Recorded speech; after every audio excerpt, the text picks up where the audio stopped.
Assalamu alaikum students, how are you all? I hope you all will be fine. Today the date is 5 September and the day is Saturday. Students, आज का जो हमारा topic है chapter number 13 में से topic name है electrostatic potential. इसके अंदर ही हम इलेक्ट्रिक पोटेंशियल फिर डिस्कस करेंगे, लेकिन इस टॉपिक से स्टडी करने से पहले आपको थोड़ा सा बताती जाऊँ। आपने स्टूडेंट्स पढ़ा था ग्रेविटेशनल पोटेंशियल, अब इसी की तरह ही है एक इलेक्ट्रिकल पोटेंशियल, बस उसमें हम मासेस को डिस्कस करते हैं कि एक ऑब्जेक्ट अगर बहुत दूर कहीं पड़ा हुआ है तो हम उसको अर्थ के बिल्कुल नज़दीक लेके आते हैं, तो वो जो बिल्कुल नज़दीक लेके आने वाला अमल होता है उसको कहते हैं पोटेंशियल। लेकिन अगर यही काम अगर हम चार्जेस में कर दें, मीन्स डैट मैं आप लोगों को भी बताऊंगी कि अगर चार्जेस एक जगह से दूसरी जगह अगर मैं उसको कहीं शिफ्ट कर देती हूँ, इट मीन्स डैट कि उस पर क्या अप्लाई हो रहा है, पोटेंशियल अप्लाई हो रहा है। पोटेंशियल का मीनिंग होता है वर्क डन। अब इलेक्ट्रिक पोटेंशियल है means that work done on a charge, कि मैं चार्ज के ऊपर कोई काम कर रही हूँ, उसके ऊपर मैं कोई काम कर रही हूँ और उसको एक जगह से दूसरी जगह लेके आने के लिए, ठीक है। मीन्स डैट अब इलेक्ट्रिक पोटेंशियल के सेंस में ये क्या होगा, फॉर एग्जाम्पल ये एक चार्ज क्यू है, ये पॉइंट चार्ज है, ये इसकी क्या है, इलेक्ट्रिक फील्ड है। ये जो चार्ज है अपनी इलेक्ट्रिक फील्ड से बहुत दूर है। वैसे तो हम कहते हैं कि ये चार्ज जो है पॉइंट चार्ज मीन जिसको हम पॉजिटिव फील्ड लेते हैं, ये इन्फिनिटी अगर पॉइंट पर है, ये इसकी फील्ड से वैसे भी दूर है, तो ये जो क्यू है ये इस क्यू नॉट के ऊपर अपनी फोर्स नहीं लगाएगा, या तो ना तो इसकी जो फोर्स है वो ना तो फोर्स ऑफ अट्रैक्शन होगी, ना तो उसकी फोर्स ऑफ रिपल्शन होगी। डिपेंड करेगा ना चार्जेस पे। अगर ऑपोजिट चार्ज है तो वो अट्रैक्ट भी कर सकता है, लेकिन अगर वो बहुत दूर है तो उसको अट्रैक्ट भी वो नहीं करेगा। अब हम क्या करते हैं कि इस पॉइंट क्यू जो पॉइंट चार्ज हमने लिया है, इसको हम चाहते हैं कि इसके नज़दीक लेके आएँ, इसकी फील्ड के अंदर हम इसको लेके आएँ। तो वो जो हम वर्क करेंगे इस क्यू नॉट चार्ज को मूव करवाने में, इस पॉइंट क्यू तक लेके आने के लिए, तो वो हमारा क्या होगा, इलेक्ट्रिक पोटेंशियल होगा।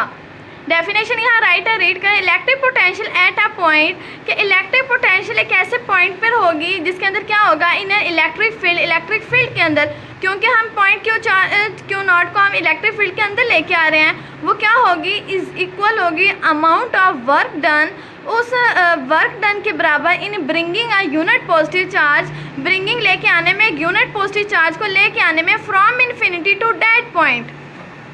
इलेक्ट्रिक पोटेंशियल के लिए 2 पॉइंट्स का होना हमारे लिए ज़रूरी है। हमें यह भी पता हो कि हम पॉइंट लेके कहाँ से रहे हैं, और जहाँ लेके जाना है वो पॉइंट भी उसका क्या होना चाहिए, फिक्स होना चाहिए। ये तो चले फिक्स पॉइंट है।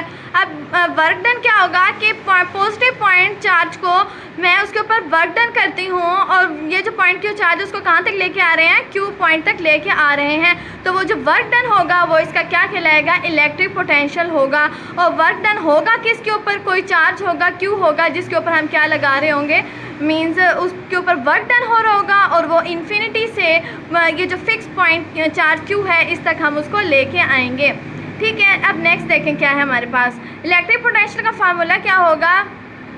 देखें अब हम क्या कर रहे हैं, work done on a charge पे कर रहे हैं। देखें W से work done on a charge from infinity to that point, वो पॉजिटिव चार्ज होगा इसलिए, तो वो क्या होगा हमारे पास formula V is equal to W by Q। अब आपने ये बात स्टूडेंट्स 10th क्लास के जो स्टूडेंट्स हैं आप लोगों को ये बात पता होनी चाहिए। वर्क का जो चैप्टर है वर्क डन वाला आप 9th क्लास में ऑलरेडी पढ़ चुके हैं। तो वर्क के क्या यूनिट होते हैं, जूल, और जो चार्ज Q होता है उसके क्या यूनिट होता है, कूलम, ठीक है। तो जब कूलम ऊपर जाएगा तो क्या बन जाएगा, जूल पर कूलम। तो उसके यूनिट्स क्या है, इलेक्ट्रिक पोटेंशियल के joule per coulomb. Electric potential is measured relative to some reference. जाहिर सी बात है, जब हमें पॉइंट ही नहीं पता होगा कि हम पॉइंट को लेके आ कहाँ से रहे हैं, तो हमें ये पॉइंट मस्ट पता होना चाहिए कि हमें दोनों पॉइंट्स के बारे में पता होना चाहिए, जहाँ से लेके आ रहे हैं और जहाँ पे लेके जाना है। तो वो यही कह रहे हैं, वो उसका मेजर कर सकते हैं किसी खास रेफरेंस के थ्रू, मीन्स वो पॉइंट कहाँ पे है, इन्फिनिटी पे है, यही है। उसके जो यूनिट है उसको हम किस तरह से डिफाइन करेंगे students, if 1 joule of work done, joule क्या है, वर्क की यूनिट है, वर्क डन क्या है, 1 वोल्ट कब होगा, if 1 joule of work done against electric field के अगेंस्ट हमने उस पॉइंट को उसके नज़दीक लेके आना चाह रहे हैं, मीन्स वो उसके दूर चला गया ना, तो हम उसके कहाँ लेके आ रहे हैं, उसके नज़दीक। Against electric field bringing the 1 coulomb charge को लेके आना है ना, 1 coulomb charge from infinity two point in the electric field. अब कहाँ लेके आ रहे हैं? इन द इलेक्ट्रिक फील्ड में। देन जो पोटेंशियल होगा वो क्या होगा? At that point will be 1 volt. वो कितना होगा हमारा? 1 वोल्ट का होगा। ठीक है स्टूडेंट्स, ये हमारे आज का टॉपिक। मैंने स्टूडेंट यहाँ जितनी भी मैं डिटेल लिखती हूँ आपकी बुक में, ये जो मैं एक्सप्लेनेशन होती है ये वो यही होती है। आप चाहें तो यही वहाँ से कॉपीराइट कर लें और यही आपको याद करना है। ये बेसिक पॉइंट्स हैं बुक में। इसके साथ का दूसरा पॉइंट भी है, चाहे तो वो भी इसके साथ कर लें, तो ये सारी जो है इसी की एक्सप्लेनेशन में आ जाती है। तो हमने इलेक्ट्रिक पोटेंशियल का बेसिक मकसद क्या था कि अगर एक कोई पॉइंट अपने फील्ड से बहुत ज़्यादा दूर है तो हम उसके ऊपर वर्क डन करके उस पॉइंट को फ्रॉम इन्फिनिटी से किसी खास फिक्स पॉइंट तक लेके आ सकते हैं। तो ये था हमारा आज का टॉपिक। ठीक है, ओके, अल्लाह हाफिज़।